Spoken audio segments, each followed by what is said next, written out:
Yeah, you're trying to figure stuff out. I'm trying to figure stuff out. Every time you think you've watched this sport long enough, you have immersed yourself in college football long enough, you know the ins and outs, you know how it works. You got the committee chair that comes along and sits there and talks to Reese Davis in the playoff rankings reveal show, and he just spins your head 360 degrees on your neck. We're jam-packed. We're high atop a frigid downtown Nashville, Tennessee. Even Jesse's cold. He grew up in Pennsylvania. More on the happenings in that state later. But it is pretty cold down here. It is Tuesday, December 2nd, the year of our Lord 2025. The playoff rankings just got revealed before we went on air. And in the words of Stanley Hudson, when I'm asked, do I have something that I want to say about it? Oh, yes, I do. Conference championship predictions also happening on the show tonight. We have got a brand new JP poll on the show tonight. We've got just an abject disaster unfolding. Friend of the program, Ralph Russo, said he was going to stop short of calling it a disaster today.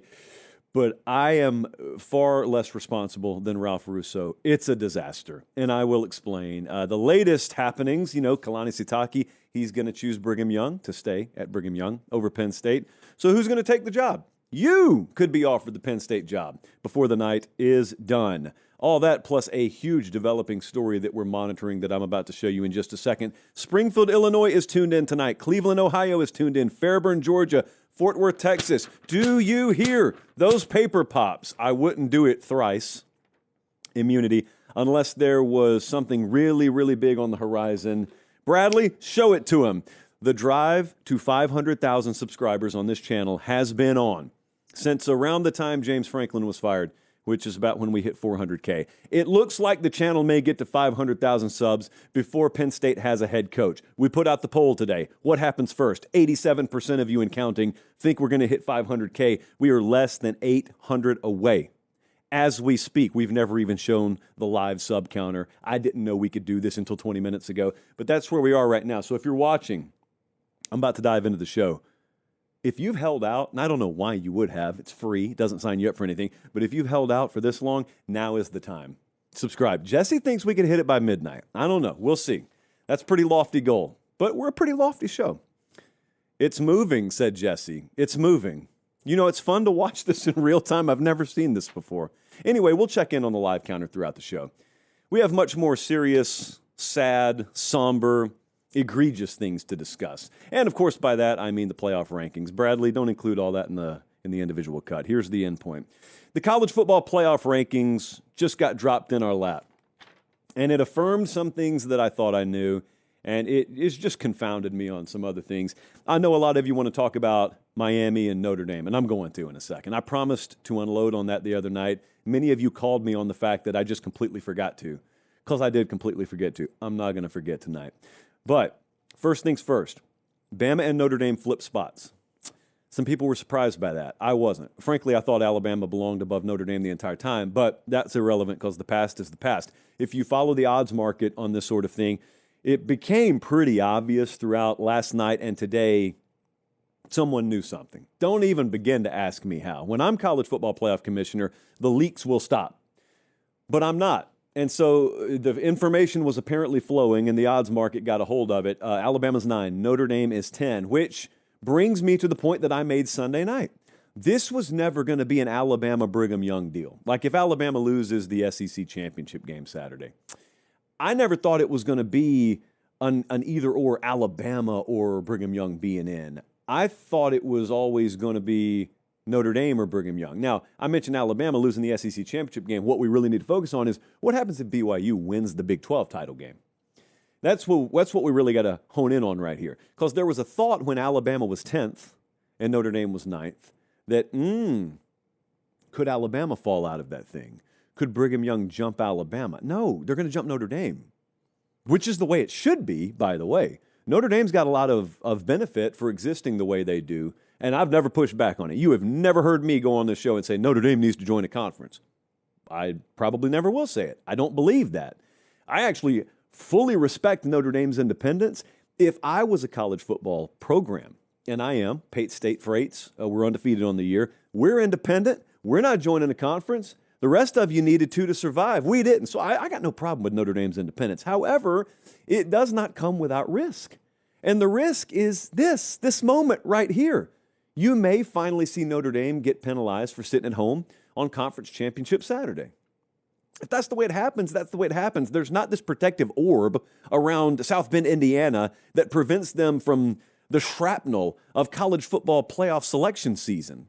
I mean, they could get cut in the neck the same as the rest of us. So it was never going to be Alabama and Notre Dame or Alabama Brigham Young. It was going to be Notre Dame or Brigham Young. Now, the discussion points, as much as I do agree with Alabama being bumped above Notre Dame, are insane. Here's the only thing you need to say. All right, I need to step in. I need to intercede for Hunter Yurachek. That became obvious in the Arkansas coaching search, but it's especially obvious now. Just say the committee decided to put Alabama above Notre Dame. Just say that. I don't care if it leaves dead air and Reese Davis is left looking at you saying, is he okay? Someone check on him. I don't care, because that would be better. Pregnant pauses and outright dead air would be better than me listening to you tell me Alabama elevated because they were at one point up 17-0 on Auburn. Correct me if I'm wrong, Jesse. They also ended up being tied with Auburn in that same game. It was a rivalry game, which apparently is a data point now. Also, Alabama ran the ball better. These are actual phrases that came out of his mouth when it came to explaining why Alabama elevated. Dude, just shut up. Just say they elevated because we decided they need to elevate. That may leave a little mystery or maybe a little suspense, but Meemaw had an age-old saying about being foolish and opening your mouth and removing all doubt. Don't open your mouth. Just don't open the mouth. Okay, now, as for this whole Notre Dame-Miami thing, take a deep breath. It's been 30 minutes. I tried to cool down. I can't cool down on it. The way Notre Dame and Miami are being discussed together is a joke.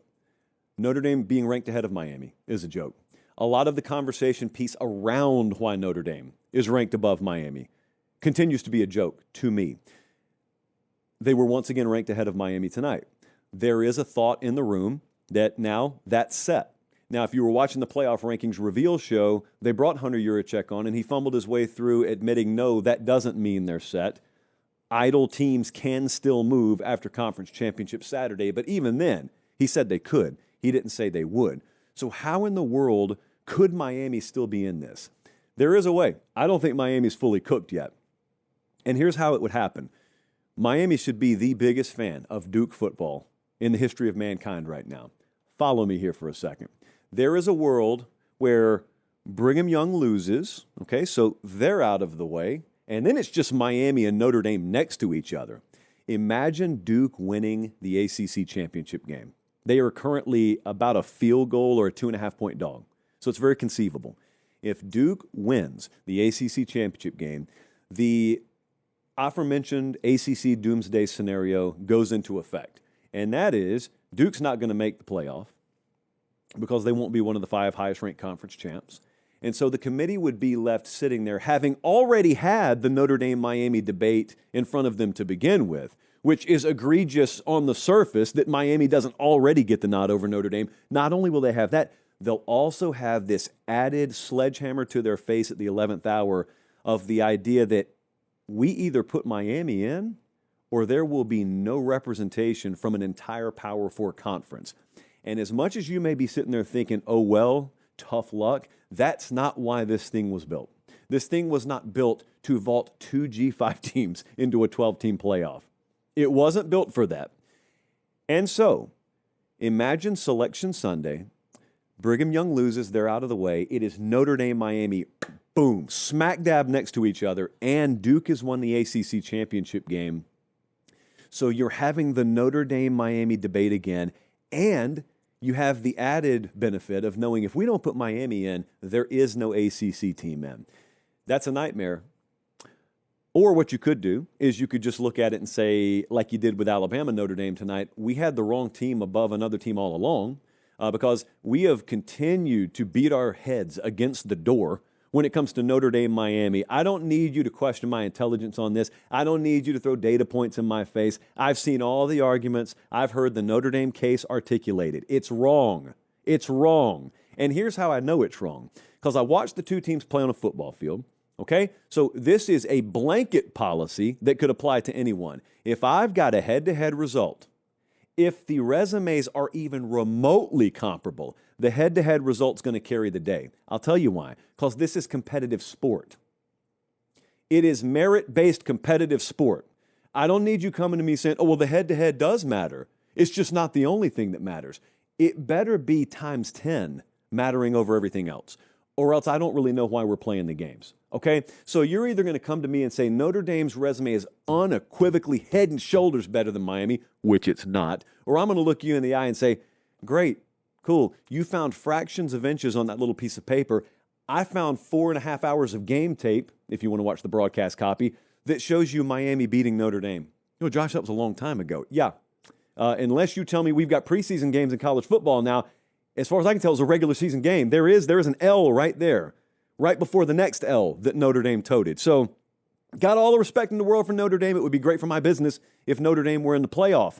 But it's not made for TV. It's not a production. It's competitive sport. I know in reality it is made for TV. But if you really care about the purity and the sanctity, we still use those words around here, of college football and the integrity of the bracket, Miami ought to have been ahead of Notre Dame already.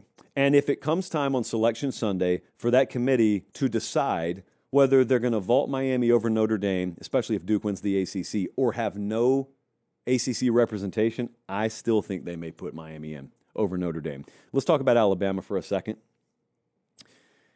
Alabama's going to be in the playoff. There's a lot of debate about this right now, and I think it's pretty foolish.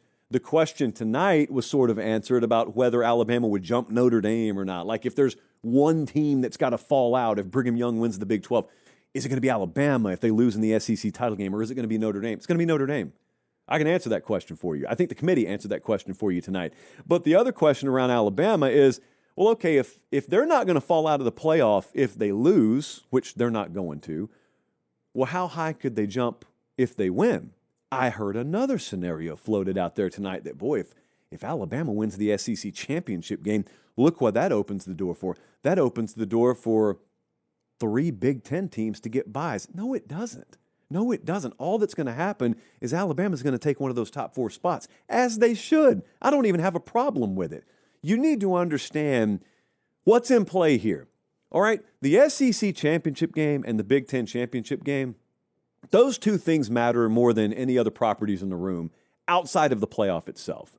Now, we're going to talk adult talk here, so if we got any children, you just need to earmuff it for a second, because this may not make you feel good, but I'm just going to tell you the way it is. The SEC and the Big Ten are better than the rest of college football. Everyone knows it. To suggest otherwise is just to pretend or live in some fantasy world. They've got a ton invested in their conference championship games.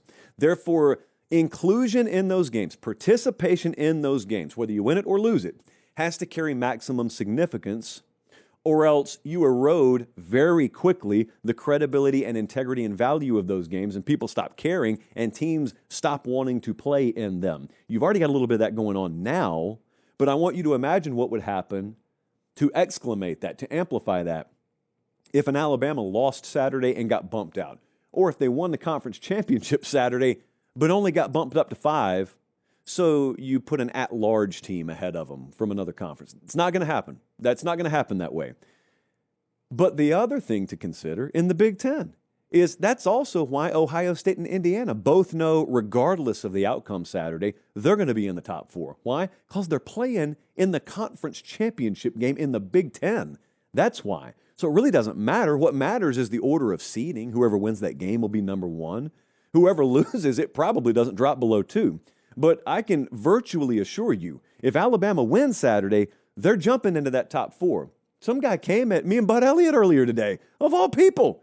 Came at me and Bud Elliott, wanted to bet us $1,000 American on this.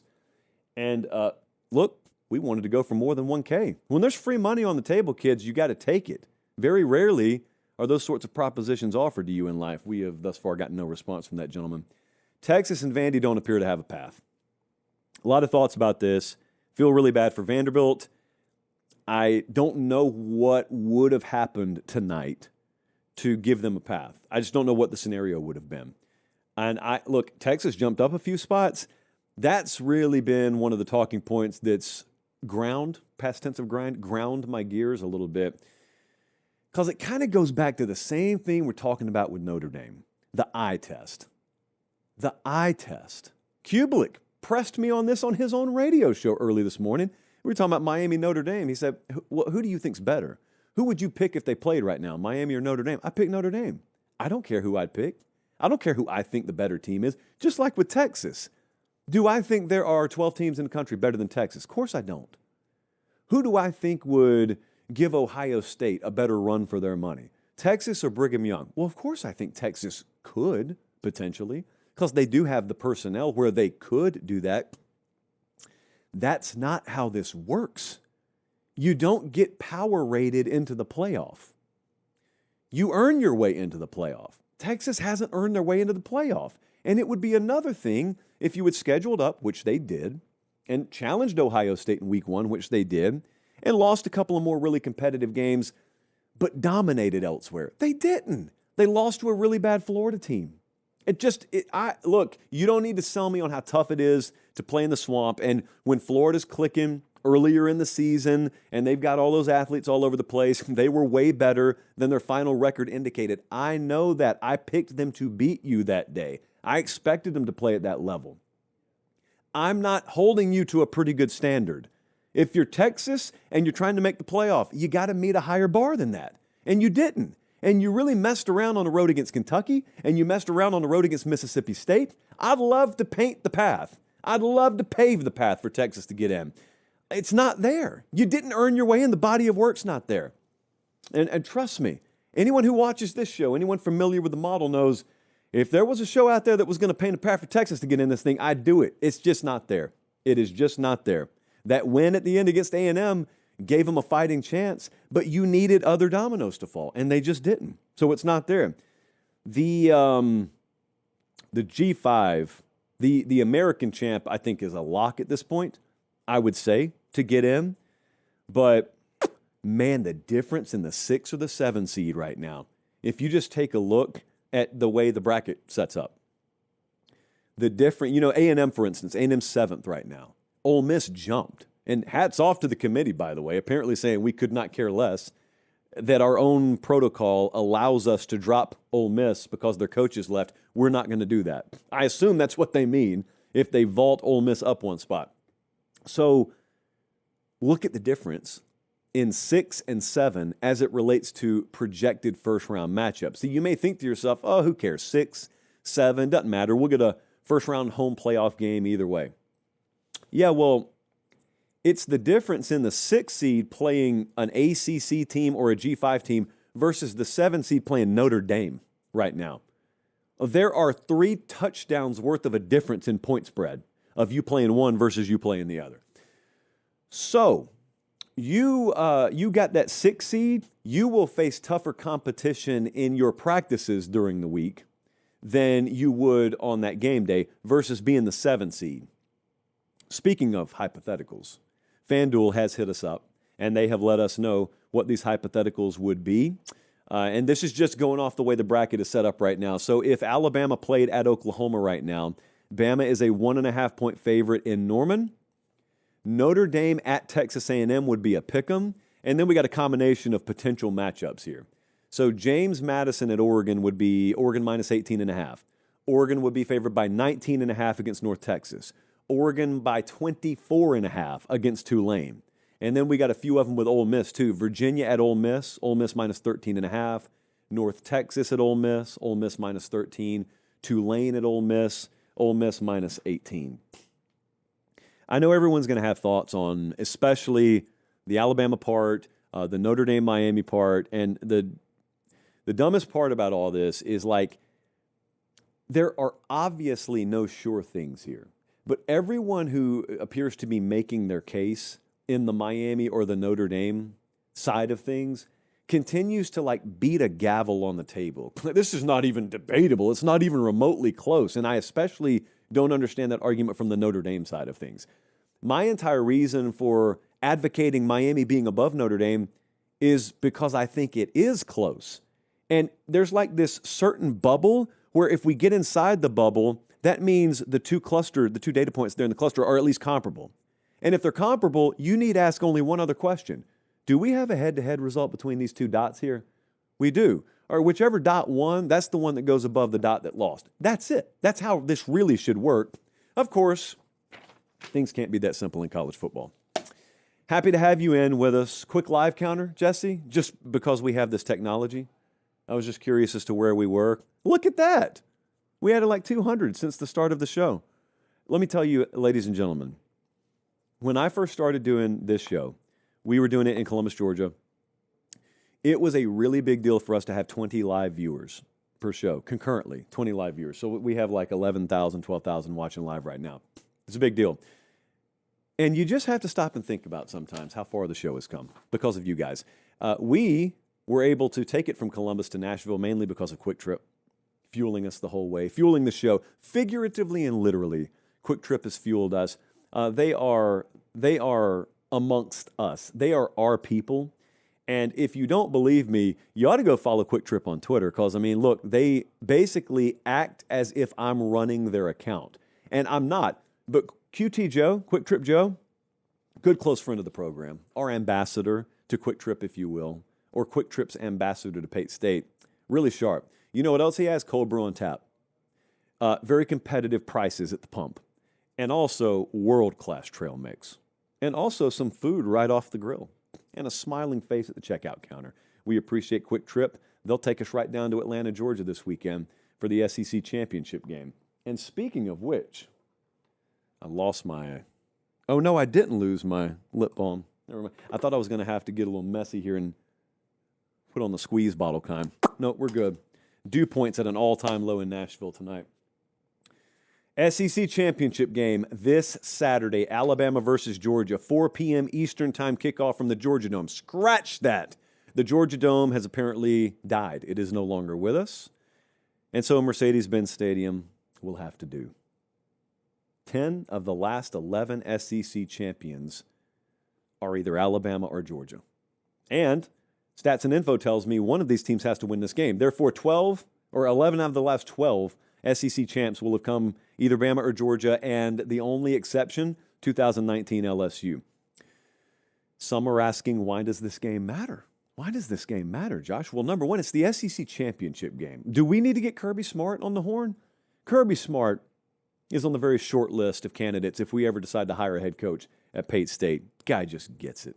Longtime veteran of the show, appeared on the show many times, but he sat there the other day and said, it's the SEC championship. Like, don't you people care about that anymore? And then someone asked him about all these injuries. He said, well, if you worry about injuries, you don't even practice. You get a scared football team if you're worried about injuries. So it matters because it's the SEC championship. It also matters because the winner of this thing is going to get a first-round bye. Yes, even if it's Alabama. And the third thing is that gives you some rest. And that is especially imperative for both of these teams because they are beat to death. I think they'll both have 11 on the field at the time Saturday, but I don't really know. Kirby's 1-7 versus Alabama as the head coach at Georgia. So we already saw this game happen. We were at the game in Athens.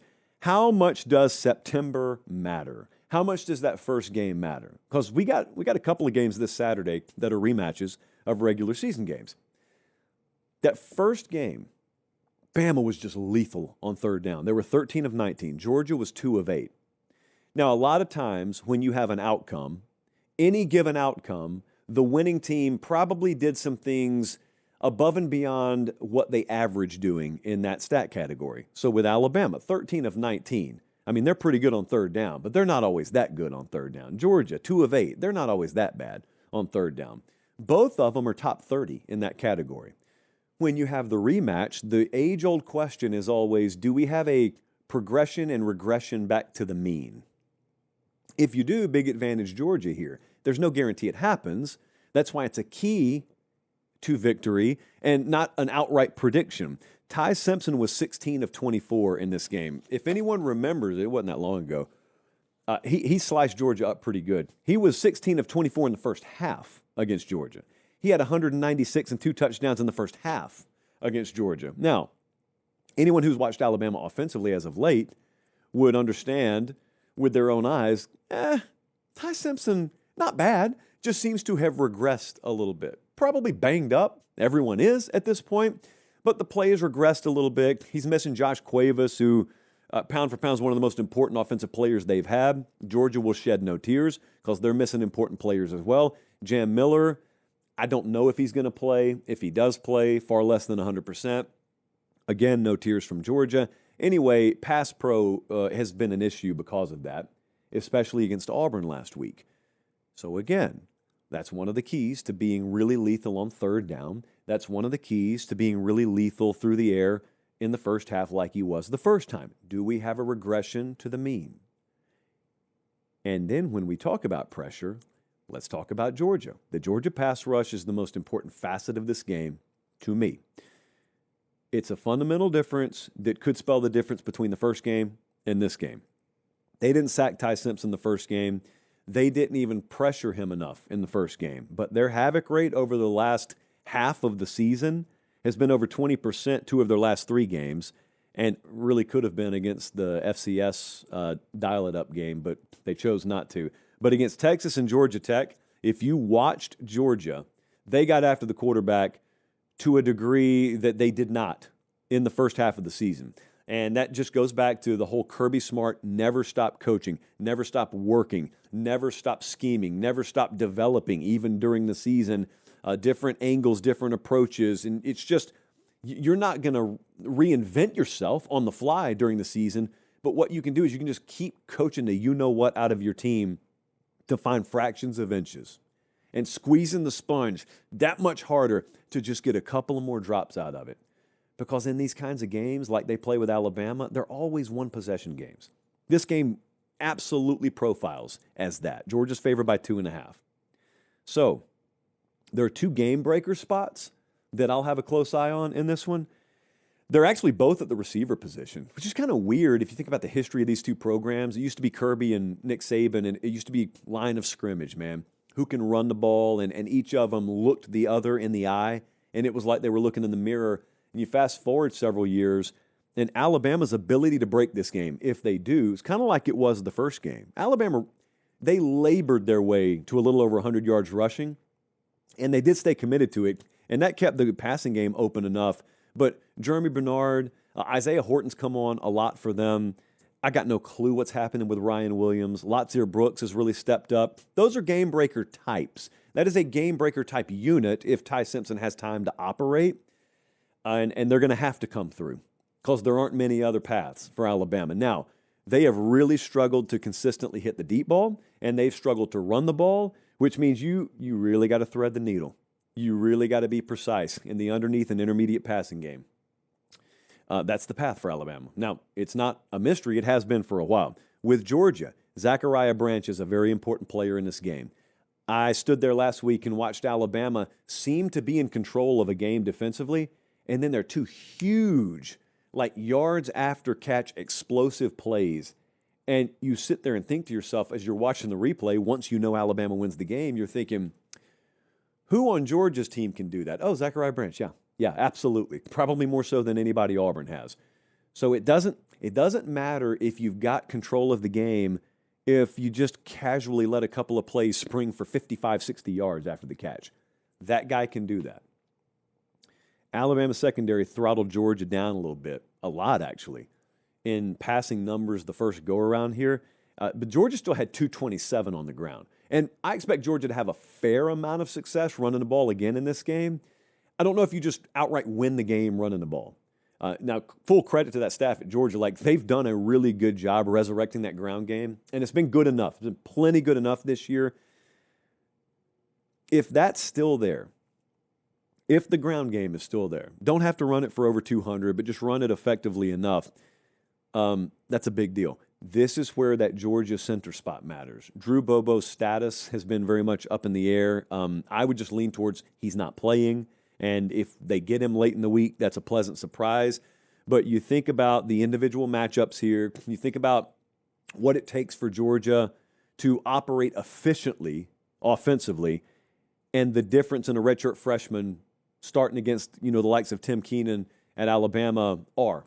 And it could be anything from functionality in the snapping game to run fits to disruption on that front to disruption in timing of passes and rhythm and whatnot. All of that stuff can be a big factor here, but the injury situation is a huge deal both ways. I could just as easily say, Bama was so lethal on third down.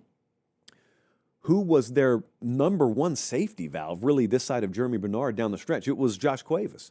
They don't expect to get him back for this game. That's why it looks so labor-intensive against Auburn. They didn't have one of their most dependable third-down weapons. Not to mention the little dip you take in pass pro with 80 not being on the field. So the injury situation is really tough for both teams, and that's for the guys that will miss the game. They're going to be guys on the field that probably have little business being on the field. You got a mentality of a warrior. It's a conference championship game by this point. The other thing to remember, the first go-around in this one was big staff win for Alabama. I've mentioned this with Texas and Georgia when they played a few weeks ago. When we get, they're about like 5 or 6 programs in college football that when they play, I almost don't concern myself so much with matchups. It's a staffing thing for me. Texas, Georgia, just the same as Alabama, Georgia, in that they all get to choose how they do it. College football does not dictate that Alabama or Georgia have to play and recruit any one way. They get to have whatever style they want offensively and defensively. They get to define whatever identity they want their program to have. They pretty much get to recruit any kind of athlete they want. They've got really good NIL resources. So they get to build themselves however they want to. Nothing's off limits. So it's all about culture versus culture. It's all about approach versus approach. And Georgia has just stomped Texas's approach, and they've outstaffed Texas a couple of times. It wasn't that emphatic, but I thought DeBoer and his staff kind of did that to Kirby the first go-around. You don't say that very often about Kirby Smart in Georgia. Rarely do you ever say it. So my question is, do we end up saying it twice? Like, DeBoer's still perfect against Lanning, Kirby, and Sark in his career. Is that going to continue here? Let's take a look at what the model thinks. FanDuel's got Georgia by 2.5. Model a little higher on Georgia than FanDuel is. We cross 3. The Pate State model, the little in-house model. It's not a little model. The in-house model here has Georgia by 4. I cannot emphasize this enough. I have no feel on the game. I've watched every snap of both of these teams, maybe outside of the FCS games, and we have arrived in December, and I really have no feel on the game. The injury situation especially muddies it up for me. So when I don't have a feel all that much on the game, I'll just go with the model. The model says Georgia wins and covers. I'll say Georgia wins and covers. I also said that the first go-around in Athens and whiffed on that one. So who knows? What I do know is really looking forward to it. As a kid who grew up on the Chattahoochee River, which is the river that divides Alabama and Georgia, it always means a little bit extra for me when those two teams play. The current odds to win the national championship: Georgia's 3rd, 4th, 5th, 6th, Alabama's 8th, and whoever wins this one, I think, gets a first-round bye. I would also just highly suggest, as you guys are checking out the ABC broadcast of that game, might want to flip over to ESPN a time or two.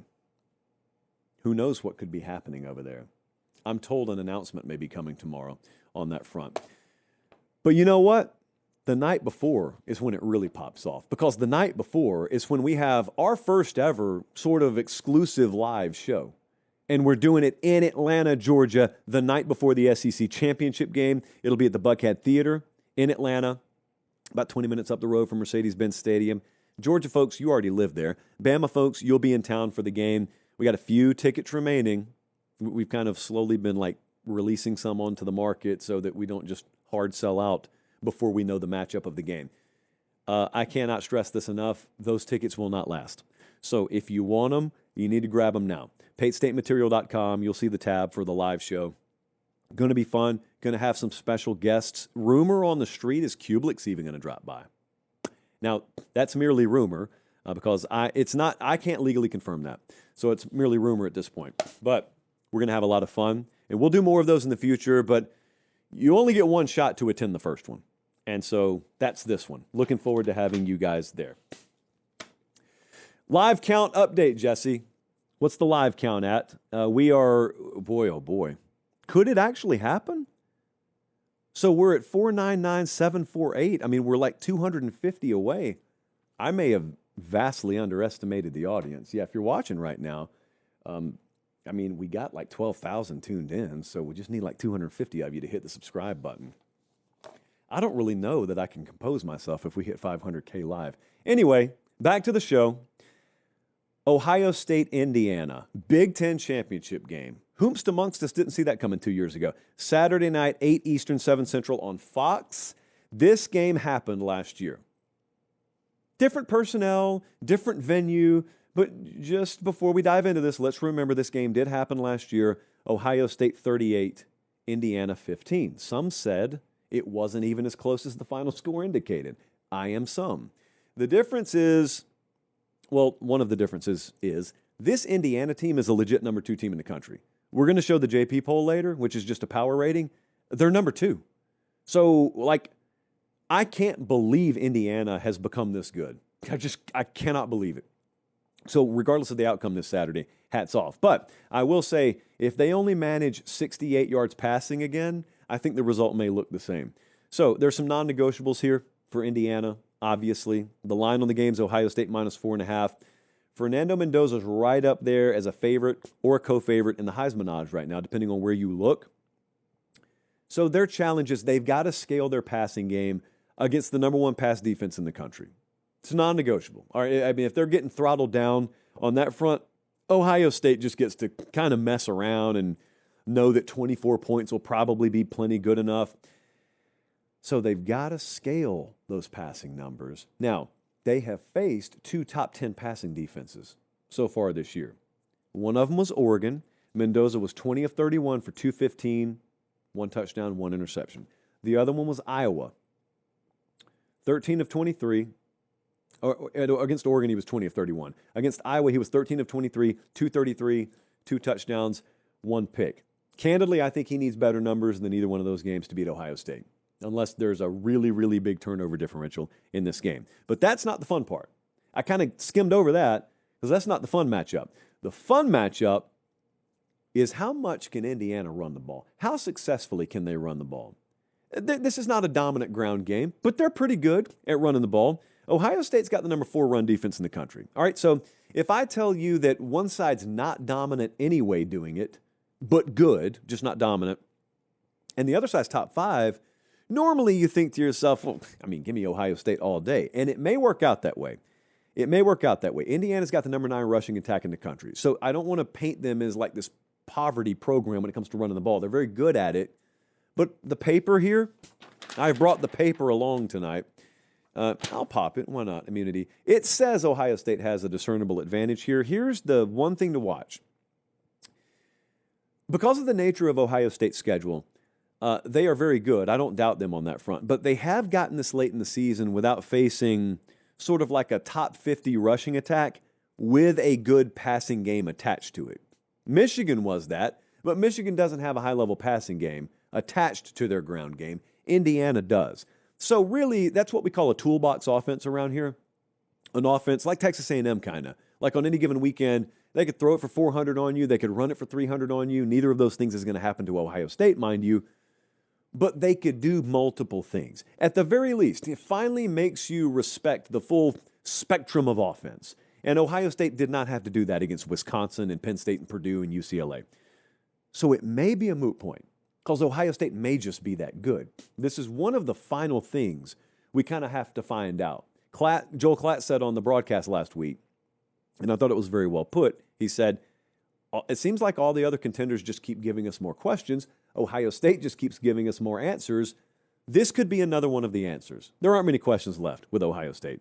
So Penn State, especially with outside runs, they had some very good early success against Ohio State. That didn't last very long. But again, it's the number 1 team in the country. So you're kind of trying to nitpick. You're having to pull out the magnifying glass a little bit to find edges. But it sounds like I'm talking about Indiana as a 3-touchdown dog. I'm not. They're a 4.5-point dog. If they were to win the game, that's probably one thing they've figured out. The other thing is maybe they have figured out a way to have an answer for Ohio State's explosives. Because if you don't, then the rest of this stuff, you might as well just fast forward through. You can, here's what's so frustrating about playing Ohio State. You can control the tempo in the game. You could tilt the field with special teams, have great starting field position versus terrible for them. You could run the ball pretty successfully. You could have good success on third down. All that could be happening. And yet, because Ohio State is still top 10 in cap buster passes, it just doesn't matter. Because they got so many guys that could break the game on you. Jeremiah Smith, not the least among them. But then all of a sudden you got Carnell Tate doing it. I mean, they got tight ends that are better than a lot of receivers out there. And if they're doing those things, it doesn't really matter. You worked so hard to create this game script, and they just pop one for 70 on you. And you're like, man, we worked so hard. And look how easy they just made it. Can't let that happen. It is a test of Will's game. Not guys named Will, mind you, but that Indiana at Oregon game kind of did something to us. Like you thought about Indiana one way before that day, and you were forced to think about them a different way after that. I know I did. So I no longer worry about them just getting clowned. Like they kind of got clowned in this game a little bit last year. I'm not saying Ohio State couldn't run away with the game. Ohio State, they have paths where they could blow anyone out. I'd kind of be surprised if Indiana didn't put up a really good fight here at the very least.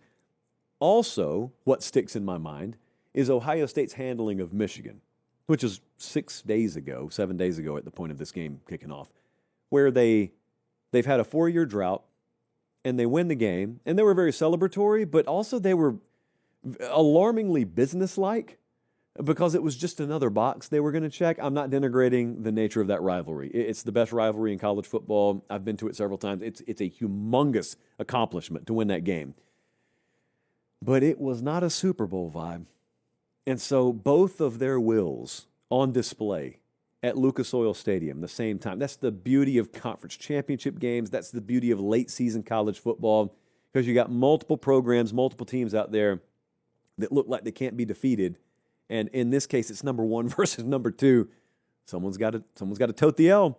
Let's take a look at what the model thinks. FanDuel's got Ohio State minus 4.5 right now. Model agrees. Model's got Ohio State minus 4.5. I just got to tell you, I've watched Ohio State play all year. I've watched them be dominant all year, and yet there has still been this voice in the back of my mind that says, we have only seen their A-minus game. There is still a little bit more in the tank. They geared up last year at the perfect time. I, until further notice, have to assume they're going to do that again.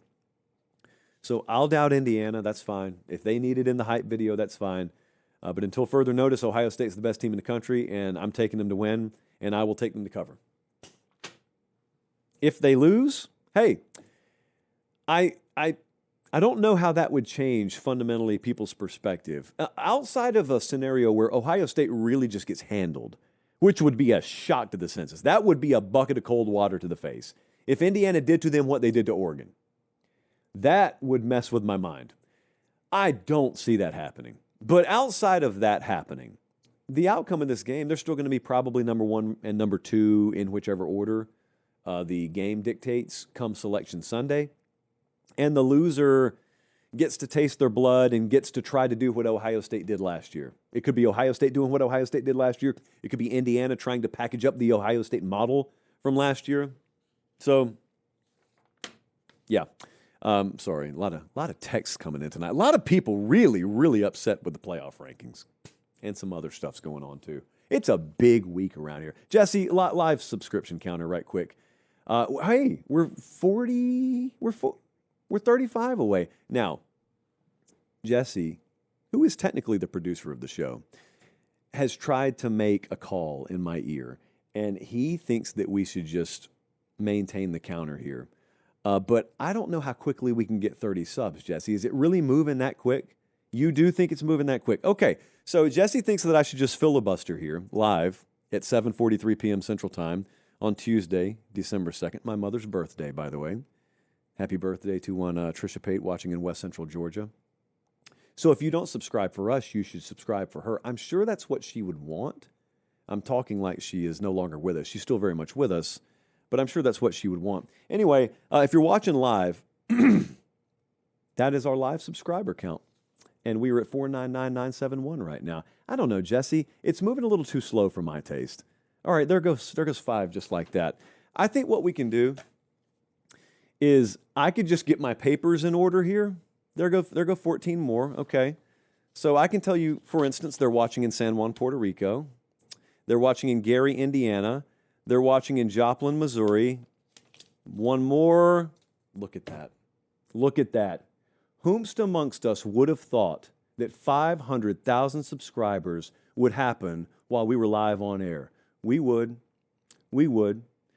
So I got to take this opportunity to say thank you to you guys. There are a lot of really special things happening with our show right now. A lot of things that candidly, and I don't want to get into people hating on stuff or people doubting stuff, but there were people within the last decade that thought it was one of the most foolish things in the world to leave certainty to tread into uncertain waters, and that being trying to make a living in digital media, in alternative media, especially if you're just going to go talk about college football. Now, the reason that I was so steadfast that this would work was because I am one of you guys. I am of the college football diehard audience, and I knew I wasn't being served. Like I looked around on radio, on TV. I didn't really have what I wanted, and I knew I wasn't alone. All my buddies felt the same way. So let's go do it. Let's stop, instead of complaining about it, let's go offer it. The market offers us the ability to do that now. Overhead and distribution are not barriers anymore. And so now if you think you got what it takes, go try your hand at podcasting. Go try your hand on YouTube. And we did. And man, the show has exploded to the point where we get to call our shots. We get to own our IP. We get to own the show. And I say we intentionally because it's not me. It's the staff. It's you guys, though. It's your show. We don't exist without you.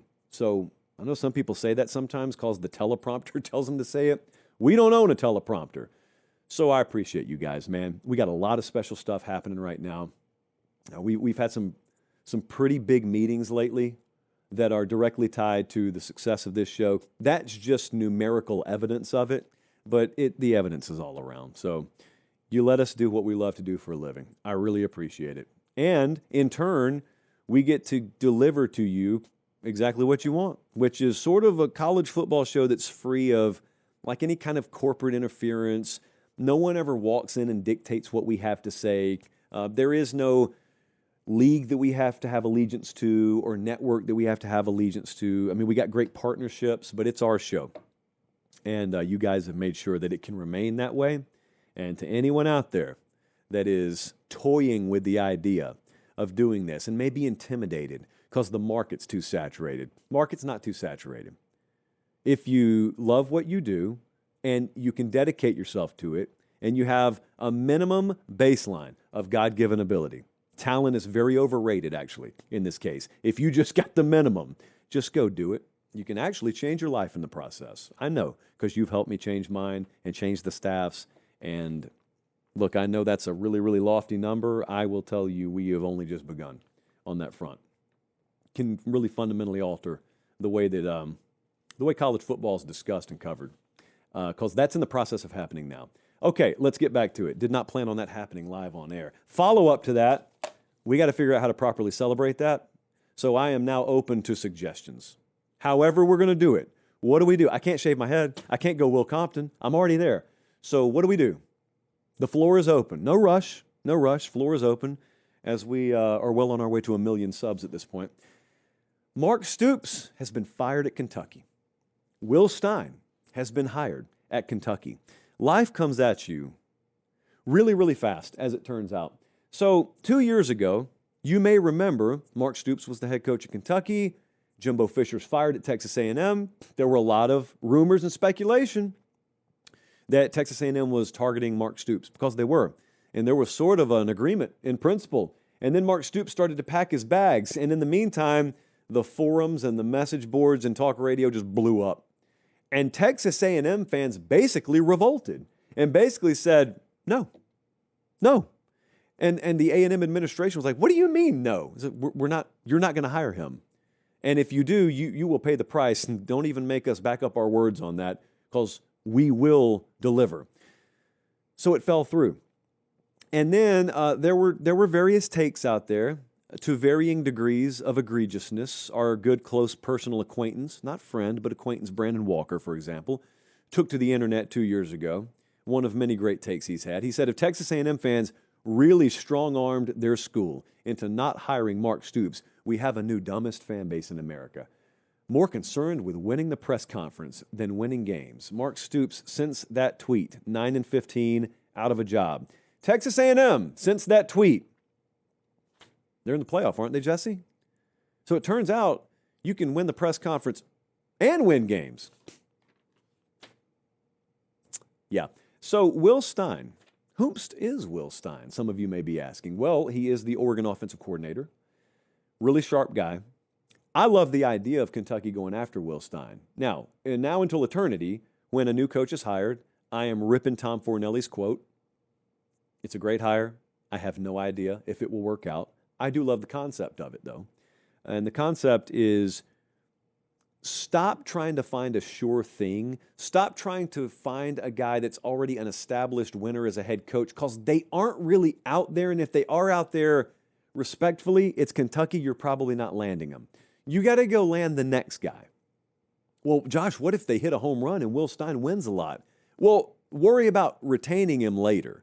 But go get a guy who can win first. Now, I got to tell you, I've sat in Will Stein's offensive meetings within the last month even. In fact, so has Savannah State. We were out there for the USC game. And, I mean, Dan's really great about access there as long as you keep your mouth shut.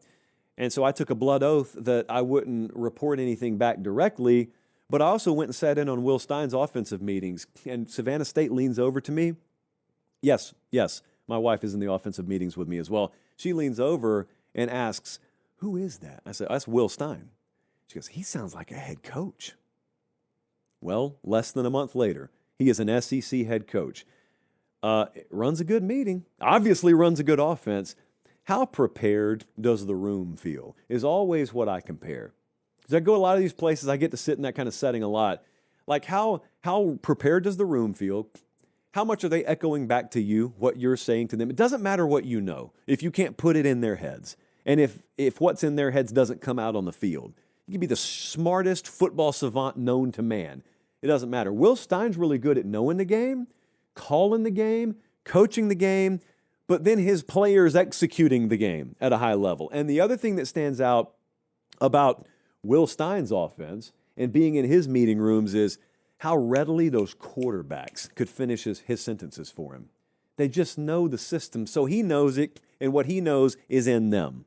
So it's not a guarantee of anything. I'm just giving you an observation. Dude is really sharp offensively, and his team plays accordingly. It'll come down to the same things for him at Kentucky it comes down to for anyone else. Do you have the necessary support? We'll see. Can you recruit the South? Are you given the resources to recruit the South? Especially at Kentucky, where you're probably not going to swing, shot for shot with the Georgias or Alabamas or Texases. Can you place a premium on evaluation and on development? Sort of what Elko did at Duke.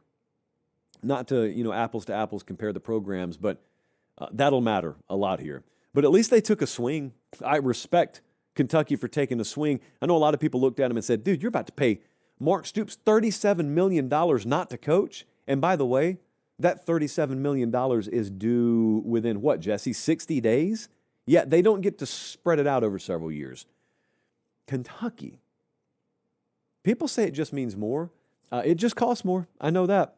So best of luck to Will Stein. We may even venture up there for the speaker series this spring. So, I'm sorry, it's a crazy time right now, and we're about to talk about something on the show, and I just want to make sure nothing's happened on this front. Jesse, I mean, you know what we're about to talk about. Has anything happened that I should know about on a certain coaching search? I don't think so. Oh, I always get nervous. He's so depressed. It's not funny. It's not funny. What'd you say, Jesse? You say something about merch? Yeah, okay.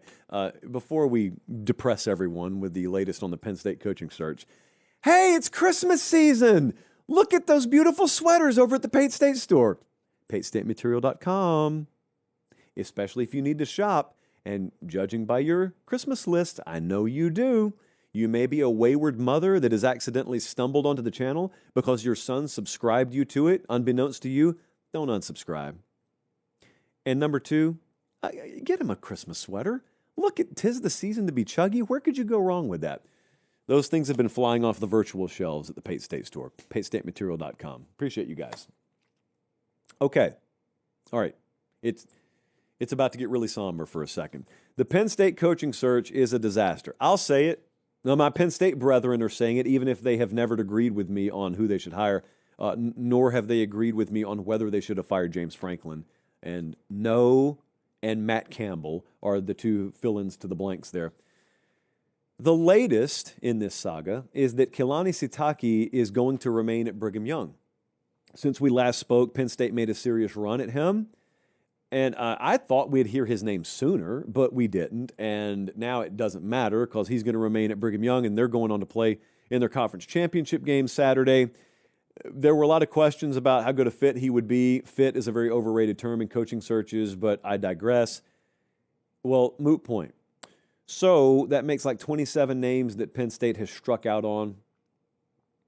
Really an inexcusable spot for Penn State to be on. Let's rewind it for a second. Let's just remember where we are. I know a lot of Penn State fans are watching and like, we don't want to listen to this rehashed. Well, it's going to take 30 seconds. But for those of you who are just kind of observing this from a distance and you're in the weeds on it and you're so zoned in, zoom out. They fired James Franklin before almost anyone else fired their head coach this year. The reason was so they could get a jump start on a coaching search. Why? Because the calendar's different now.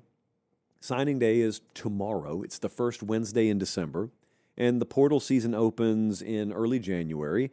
And so we've got to have a coach in place. That's the entire reason you fire a guy that otherwise was winning 9+ games per year. It's not good enough for us anymore. All right? That's great, except that you had no idea who you could go get. Well, Josh, you can't know who's available to you until you fire your coach and you go out on the market. No. We can't know who's available to Penn State until they fire James Franklin and go hire a replacement. You better be about 98% sure if you're the athletic director, or else you have screwed your program. And it's totally inexcusable. And at that point, if you fire James Franklin, again, not terrible by any stretch. The guy was in the semifinals like 8 months prior, but he's not good enough for you. You fire him, and you know you can go get Marcus Freeman or Mike Elko or Kalen DeBoer, fine. Tough love, tough business, go do it. But if you're firing him out this window, you're saying goodbye, and out that window you see nothing but fog, you might want to have him stick around until the fog clears up a little bit. But Pat Kraft didn't do that. And if you don't have certainty that you can upgrade from your current situation, but you hit flush on your current situation anyway, you're probably not equipped to be the athletic director of a major program. I'm just calling it like it is. I got nothing against Pat Kraft. What else is in your job description at that point? The football program at Penn State by 10 miles matters more than anything else he does. And it's in a state of disrepair right now. Do you understand signing day is tomorrow and they've got the 128th ranked class in the country? They're in a situation right now where whoever they sign is, I kid you not, going to have to try and do what Barry Odom did at Purdue or what Rich Rod did at West Virginia. Just portal in 60 guys so they can have a competitive team next year. That's not even to mention the mid to long-term rebuild of the roster. And meanwhile, I look down the road, Virginia Tech could not have gotten a better Christmas present than Pat Kraft delivered to them. I'm not saying that Pat Kraft is a sleeper agent for Virginia Tech. What I am saying is, if Virginia Tech had planted Pat Kraft in State College, Pennsylvania to do their bidding, he wouldn't have done much different than he's done. He fired a top 15 caliber head coach early enough in the season where Virginia Tech could go get him, have him in place, have a top 30 recruiting class, probably better than that after they wrap it up tomorrow, and you went and got a playoff caliber head coach. You massively upgraded. You got delivered to you a top 15 head coach at a program that's not a top 30 program. And it's because the other guys voluntarily dumped him with no certain answer. I cannot believe Penn State finds themselves here. Like, we debated internally tonight, should we have fun with this? Like, should we do the Sarah McLachlan special music? And we were going to do it, and I said no, because I like Penn State a lot as a program. So I actually don't want to make light of it, because it's really not a joke. It is, but it isn't. It's actually really serious, because there's no reason why Penn State football should be in this position. You could come to me and say, well, this job is not the caliber of Ohio State or Michigan or Oregon. Okay, I'm fine with that. I can promise you it's better than it's being treated. I can promise you it's better than it is perceived in the marketplace right now. And the other thing that aggravates me about this is you've got a guy, I'm gonna hammer this again. I really couldn't care less who it pisses off. Matt Campbell is just sitting in Ames, Iowa.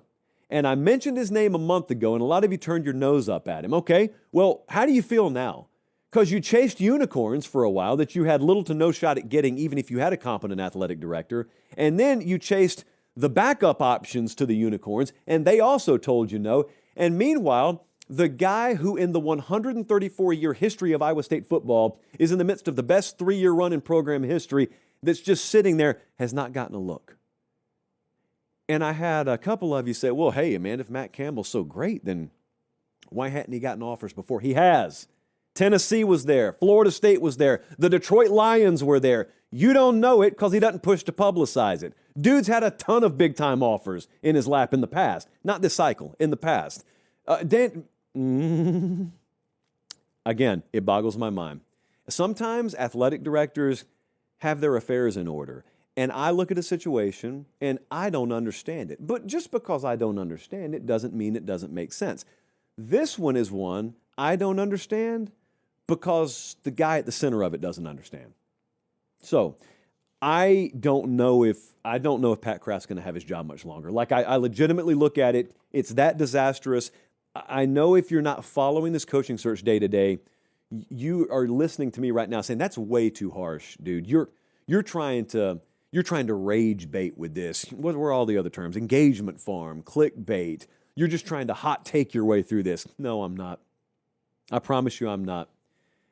If you get closer to the situation, you really start to feel the gravity of the situation. It really is that bad. So, I don't know where it's going to go. I don't know where it's going to go. Like, I don't know if Bob Chesney has signed his deal at UCLA. Jeff Brom. Like, these are just some of the names being thrown around. Brian Dable is out there. I don't know. I do know this. Academy Sports and Outdoors has your outdoor gear. Academy Sports and Outdoors, they're ready for the winter sporting season, the spring sporting season. I don't care if you want to buy stuff for the summer of next year. Really competitive pricing right now. Academy's been a long-term partner of the show. Eternally grateful to them. They believed before many others believed. And so academy.com is always there if you can't get there in person. A lot of you are doing shopping right now. And once you get done at the Pate State store, patestateMaterial.com, head over to Academy, whether it be in person or academy.com. Grills, canopies, late tailgating purchases, perhaps? Yes, it could all be done there. We still got more games to predict, Jesse. Wow. Ooh, big one here. Big 12 championship game Saturday. Noon kickoff on ABC, Texas Tech, Brigham Young. Rumors that Joe Tess is on the call here, so expect many things. Probably not a blowout, though. Kalani Sitake has re-upped with Brigham Young, so he's staying. Joey McGuire, a new contract. He's staying. And before we even dive into the matchup, you know you got two brilliant head coaches here. Sitake's doing things rarely seen in Provo, Utah. Of course, Joey McGuire and company are putting together a historic season in Lubbock, Texas. And yet, despite all that, good close friend of the program and noted college football savant Joey McGuire chose to share some of his wisdom with the college football public earlier this week. Don't take my word for it. Roll it, Bradley. Yeah, I think it's really important, people that understand football as a whole. I think no matter what, I think Josh Pate does a great job. I think he's a guy, I wouldn't be mad if he was the commissioner of college football. I know he would take the job and do a great job. And what started as a joke is becoming very serious, isn't it? Hey, who flips what in this game? We were at this game in Lubbock when it happened. It was a great environment, but it wasn't a very competitive game. 29-7 was the final. So, the most boilerplate logic imaginable here is, well, if it plays like that again, I may be tuning out by halftime. Okay, so if it doesn't, what has to flip? Well, a couple of things have to flip for Brigham Young. They need to find a much more competent ground game than they had the first time around, because 27 carries for 60 yards for Brigham Young is not going to get the job done. They also need to reestablish their dominance and turnover margin. They were -3 in this game, and yet they're number 7 nationally in turnover margin on the year. The problem is Texas Tech is 4th. So neither of them are very prone to giving the ball away. It's just that when they played the first time, One of them certainly had the edge. It was the home team. For Texas Tech, see, here's the funny thing about the first game. Big margin of victory. It actually could have been much worse. Texas Tech kicked 500,000 field goals. They had 5 field goals from inside the Brigham Young 30. I think 3 of them were in the red zone, we counted. So they couldn't finish drives. And they're 89th in red zone touchdown percentage. So, that's been a little bit of an issue with them. But the point is, with those issues, they still won going away.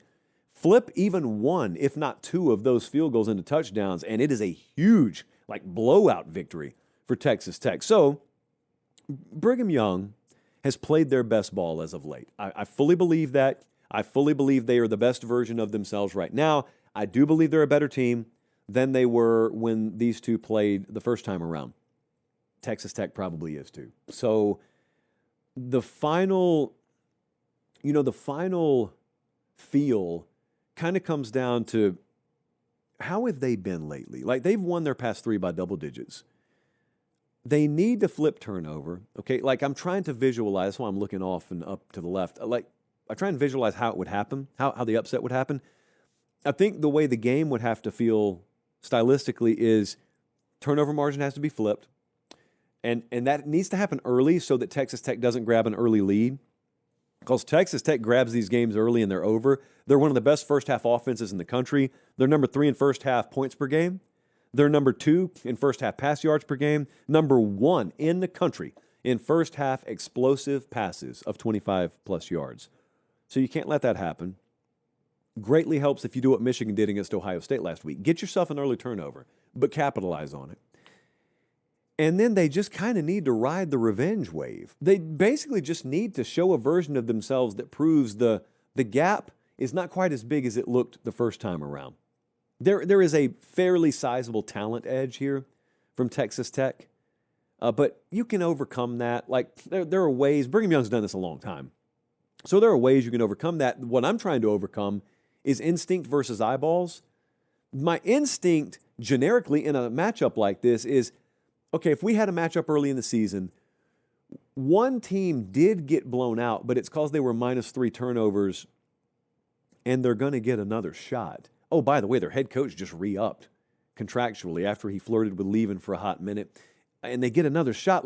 I'm riding with that team. At the very least, I'm taking the points. But I remember watching the game, and I remember telling myself leaving Lubbock that day, if these teams play again, just remember as dominant as this was, it could have been worse. And the next time they will play would be in Arlington, Texas. And that turf's not going to slow Texas Tech down any. I can't get over that. I really can't get over that. The model can, though. So let me show you something right quick. At FanDuel, Texas Tech is -12.5. The Pate State model has Texas Tech -8. Brigham Young is a huge lean, like best bet type of stuff. And because I'm not betting the game, I am feeling willing to outright challenge the model on this. The model historically has been really low on Brigham Young. Well, now it's way high on Brigham Young. I actually believe that the gap is bigger than the model does. I'm going to take Texas Tech to win and cover. And if they do, look, I think we're looking at them possibly locking down a first-round bye. I do believe, and there's been some argument and some debate out there about that. I do think you got Ohio State and Indiana 1-2 in any order. I think the SEC champ's going to be in there. And then I think Texas Tech, if they win, will be the 4th team. And by the way, if they do win, also think about what that does downstream in the playoff rankings. That probably, maybe, bumps Brigham Young out from between Miami and Notre Dame, which then potentially triggers our ACC doomsday scenario of Duke winning the ACC, not being ranked high enough to get in the playoff, and the committee sitting there on Selection Sunday saying, are we going to put Miami in, or are we going to say no to the entire ACC? Butterfly effect, man. It's out there. You may think there aren't many things that could change this Saturday. Yeah, there are. I have an itch on the edge of my nose. I don't know what it is. It's not what the haters will say it is. Drug-free, the only way to be over here, kids. I am a graduate of the DARE program at New Mountain Hill Elementary. So I've never done a drug in my life. I wouldn't even know where to get them. I'm sure the live chat would, but I wouldn't even know where to get them. So it's just a good old-fashioned itchy nose. Although there is a suspicious amount of energy on the show tonight, but it's not because of that. Okay, JP poll, week 15, it is dropped. 15 weeks I have told you, these are not rankings, these are power ratings. But I especially need to tell you, because the playoff rankings are out right now, the order you're about to see these teams in no shape, form, or fashion, is reflective of how I think the rankings should look. I can't stress that enough. There are two very, very glaring examples here of why I can't stress that enough. All this is, I'm about to show you, is the model data spat out in the order of who it would favor against who on a neutral field. Have we been clear? I think we've been clear all year. Let's take a look. Missouri is there at number 20. Eli Drinkwitz will be relieved to know that he finished the season in the top 20 of the JP poll. And frankly, I don't know what more he could ask for. A few more wins? But outside of that, let's not be selfish, okay? Got your contract extended, you're making $500 million a year, and you're a top 20 JP poll team. Merry Christmas. Penn State is at 19. I want to pause here for a second. Obviously, Penn State's not ranked in the top 20, nor should they be. But power ratings-wise, and I have confirmed this with FanDuel, this is worth a paper pop. No matter who wins the ACC championship game Saturday, whether it's Duke or whether it's Virginia, FanDuel would favor Penn State by more than a field goal over either one of those teams. Do with that whatever you will. Iowa, number 18. Tennessee State at 17. Brigham Young's at 16. I'm telling you, man, you look at that and you think, oh, Brigham Young, man, they're only 16th. It's a huge deal for them to be this high because their talent roster doesn't compare with some of these other teams. Just like Indiana. I'll show you, I'll just go ahead and spoiler alert it for you. They're all the way at number 2. It's a huge deal that these non-blue blood, non-perennial top 5, top 10 recruiting teams are this high. It's also a little reflection of where the sport is right now, a little bit of the flattening of the sport. Let's go top 15. USC at number 15. Lincoln Riley, there you go. Stood up on the podium there, held the sword in his hand, led the band. Number 15 in the JP poll. Vandy at number 14, really kind of similar to where they are in the college football playoff rankings. Utah 13, OU 12, Miami's 11. All right, look at who's number 10. Texas is number 10. This is where I need to stop for a second, and I need to remind everyone, at least one more time, this in no way is reflective of what I think the rankings should look like, because I don't think Texas should be number 10 in the rankings. But from a power ratings standpoint, they absolutely would be favored against Brigham Young or who else, Jesse? Certainly against either of the ACC teams. They'd be favored by half a mile against the G5 teams. So, yes, Texas still respected by the odds makers. No, that shouldn't matter when it comes to fielding the playoff. Texas Tech is number 9. Alabama's number 8. Ole Miss 7. Notre Dame 6. So the model, it's been high on Notre Dame all year. We have never had Notre Dame, I think, outside of like the top 8 or so, maybe 9. And that's even when they were 0-2. So, I mean, model's been rock steady on Notre Dame all year. Top 5, Oregon at 5. A&M at 4. I'm going to pull something up on the laptop here right quick. Georgia's 3. Indiana's 2. They did flip, Indiana and Georgia. And Ohio State's 1. Just to give you an idea of the gap between these teams right now. It will not shock you to learn that Ohio State is, they have re-established the gap between themselves and Indiana. There is right about a 4.5 point gap, which is reflected perfectly in the FanDuel odds this week. But with Georgia, add about another point there.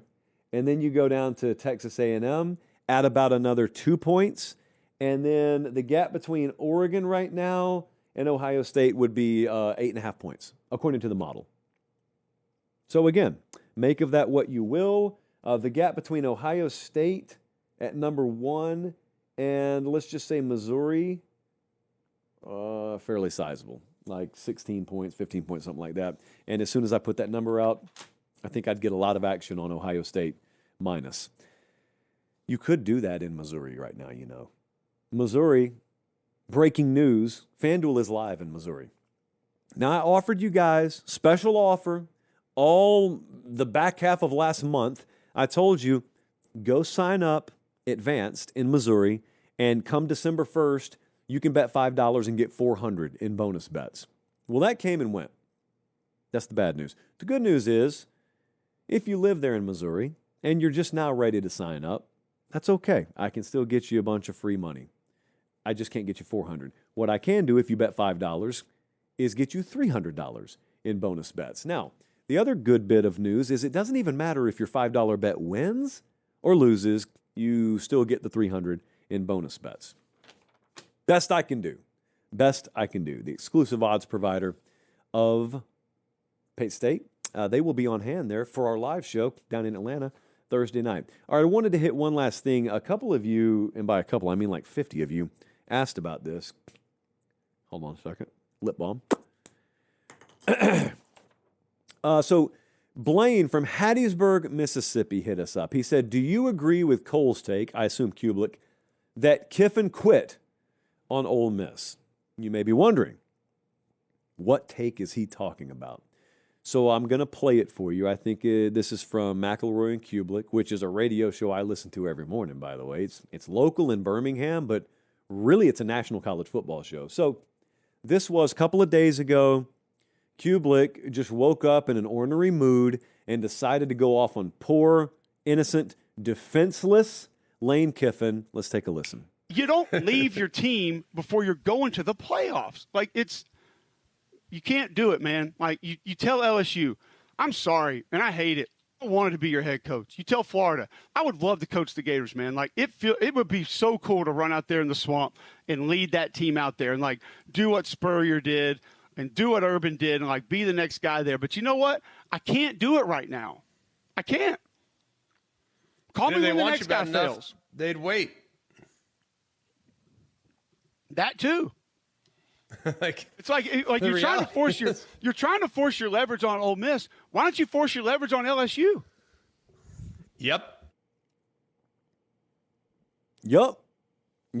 I don't disagree with anything that they said there. I haven't disagreed with most any opinion that's been offered on this. It's really one of those classic college football conundrums, if you will, because I think everyone's kind of right. You could come at me and say, Lane Kiffin 100% should have taken that job any way he wants to if he wanted it. And I'm like, yeah, that is his right. And then Kublik could come in, backed by McElroy, and say, you know what, he quit on his team. Yep, he sure did.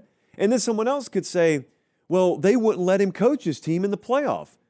That's correct. And then someone else could say, well, you know, there was one surefire way that he could have coached the team in the playoff. Stay at Ole Miss. Yup. All this stuff I agree with. And then someone else could come in and say, yeah, the calendar's a mess. It's a shame that anyone has to deal with this.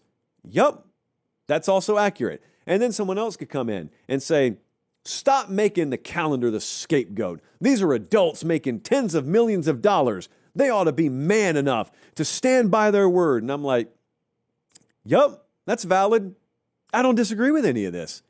I don't really know how to feel, because normally there's a very, very clear side. It's not normally this gray. Normally it's pretty white and black. I will say this, though. All right, so they said something at the end there that I don't think was feasible. Like, he said, you shouldn't have quit on your team. Like, you should have just seen it through. Now, what you could have done, paraphrasing here, is he said, you could have just waited and told LSU, I'm going to see my season through, then I'll take your job. And he said, kind of, if you wanted it bad enough, McElroy said, you know, if they wanted you bad enough, they'd be willing to wait. Well, yeah, LSU would have been willing to wait. Even today, LSU would have no problem with him going to coach the playoff. Of course, they would have no problem with it. It's the Ole Miss side that had the problem with it. And it was never going to happen that way. It sounds reasonable, but practically it couldn't happen that way. Think through that for a second. The LSU job's vacant. You know a bunch of people want the job, and yet you mysteriously go well into December and you haven't filled the job. Like Penn State right now. Imagine if that was LSU. No one would call LSU desperate.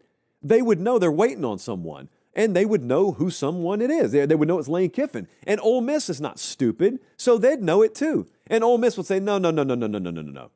Tell you what, if it's not you, sign this contract. Sign this piece of paper we're putting in front of you. And if Lane Kiffin said no, then you suspend him with pay. But you're not letting him ride it out there while all the while, for all you know, recruiting half your roster away. You're not doing that. You're not stupid. It's just semantics at that point. Okay, whether the LSU job has been offered to him or not, or whether he is seeing the season through, that wasn't going to happen. And the other thing you could have done, if you wanted to make that happen, the only thing you could have done, actually, is retained Brian Kelly. That's the only thing you could have done. You could have retained Brian Kelly, run a very, very airtight, super secret back channel coaching search where you let it be known to Lane Kiffin and his reps, our job's going to come open. It's going to come open after your season ends, whenever that is. And if that needs to be in January, we'll hold on to Brian Kelly through January. Therefore, we'll be able to lock down a recruiting class. If we need to go all the way through the portal window, we'll go through the portal window. And then when your season ends, we'll fire him and we'll hire you. That's the way it could have happened, but it didn't happen that way. So the moment Brian Kelly was fired, there was no world, no matter how you spread the icing over the cake, where Lane Kiffin was going to be able to finish his season at Ole Miss, including the playoffs, and still take the LSU job. If the current situation is as is, it just becomes obvious what's happening. So, yes, of course, in a perfect world, you could have seen it through. And in a realistic world, LSU would have loved that. Ole Miss was never going to allow that. So if you think he quit on his team, it's because he did. He did quit on his team. And if you think that's unethical or that's hypocritical, it's because it is. At least hypocritical, if not unethical. And if you think that a disproportionate amount of criticism has been slung towards Lane Kiffin when people like John Summerall are also in this position, that's true. It's because Kiffin's a much bigger name and he handled it way differently than John did. And if you're of the opinion that, well, hey, he's an adult, he can make any decision he wants, you're absolutely right. And if you think the LSU is a better job and you should take it whenever it's offered, that's fine for you to feel that. My point is you can feel any way you want to about it. It doesn't matter how you feel about it, nor does it matter how I feel about it. It matters how Lane Kiffin felt, and we know the answer to that. But I get it's all going to come down to your personal preference, sort of your personal college football worldview. That's what it's going to come down to. And we know Cole Kublix, and on a slightly related note, we will have him on the show Thursday. Maybe we'll Zoom Lane in as well. Just a nice little 3-box. And Lane's pretty... I'm told he's pretty busy right now. We appreciate you guys, man. We're almost to 501,000 subs now. We appreciate you so much. I mean, did not wake up this morning thinking that we were going to hit 500K on air tonight. I thought it would be tomorrow before we did. But the audience always delivers. Our people always deliver. They have never not delivered. So it's a big week for us. I can't give you all the details right now. There's just a lot going on. I mean, above and beyond this number next to my head. There's a lot going on. Sometime in spring, I'll probably be able to just tell the full story of all the wheels in motion behind the scenes. And I know you hear this from me about every 6 months. That's because great stuff keeps happening to us about every 6 months or so. So look, before you start to worry, nothing's happening with the show. Show's not going anywhere. Show's not changing. Nothing. It's just we got incredible opportunities coming our way. One of those is our live show this Friday night. Tickets on sale, PateStateMaterial.com. I'm telling you, another really, really, really big one is coming Saturday. And when I get the go-ahead to announce it, I will. But it has to do with the SEC championship game, and we're really looking forward to it. And then there are several other things in motion as well. So happy, but also focused. For Director Bradley, for Producer Jesse, we will be back Thursday, probably about an hour earlier. In other words, the same time we've been doing the Thursday show. Until then, take care and God bless.